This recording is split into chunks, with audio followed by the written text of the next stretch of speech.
Le projet PAV, Praille Acacia Vernet, situé sur les territoires des villes de Genève, Carouge et Lancy, représente une opportunité de développement unique en plein cœur de la ville. Parmi les grands défis du PAV, on trouve le quartier de Grosselin. Situé sur le territoire de la ville de Carouge, il adoptera une forme innovante basée sur la trame des parcelles industrielles existantes. Pour parvenir à développer cet ensemble urbain de manière durable et exemplaire, une large concertation a été organisée entre acteurs publics, privés et associations. La phase de mise en œuvre va bientôt s'ouvrir. Emmanuel Chaz, la soirée du 21 mars marque un moment important dans le projet urbain de Grosselin. Oui, parce que c'est le moment où on a rendu public le fruit du travail d'une année de démarche participative. Et puis, ça vient clore une première séquence extrêmement dense de réflexion sur la transformation du quartier. Alors on a fini de réfléchir, est-ce que ça veut dire qu'on va construire? Et si on construit comment? On a fini une grosse étape de réflexion parce qu'aujourd'hui, ce qu'on a dans les mains, c'est la vision pour le quartier, ce à quoi il pourrait ressembler demain, avec pas mal d'éléments de programme. Maintenant, on va effectivement rentrer plus dans le détail sur des morceaux plus précis de ce quartier-là, et puis commencer vraiment à travailler sur des bâtiments, des écoles et autres. Donc on rentre dans une phase beaucoup plus active maintenant et plus précise. D'accord.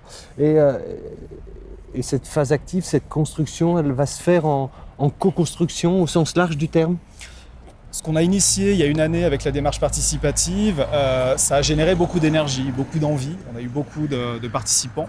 Et donc on a vraiment, nous, l'objectif et l'envie de continuer sur cette logique-là, en continuant à impliquer ceux qui nous ont suivis jusqu'à présent, puis aussi en impliquant d'autres acteurs. Ces acteurs, ils viennent du secteur public et du secteur privé. Il va y avoir un mélange des deux, on va les faire cohabiter dans le travail. On aura forcément les deux, puisque les terrains appartiennent en majorité aux collectivités publiques, à l'État en particulier.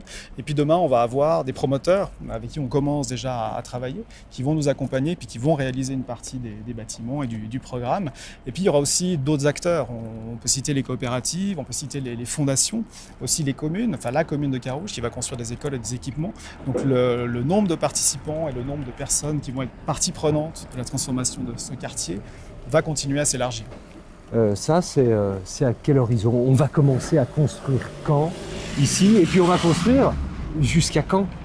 C'est toujours une vraie question sur la transformation des quartiers. Je dirais quelques années pour les premiers bâtiments, les premières réalisations. Et puis ensuite, ça va s'étaler sur un temps extrêmement long. On parle de plusieurs décennies. Parce qu'on voit bien, on est dans un site qui est actif. C'est une zone d'activité qui vit aujourd'hui. Et donc, on va transformer ce quartier par étapes. Et donc, c'est une belle aventure qui commence. Je me réjouis. Merci. Merci.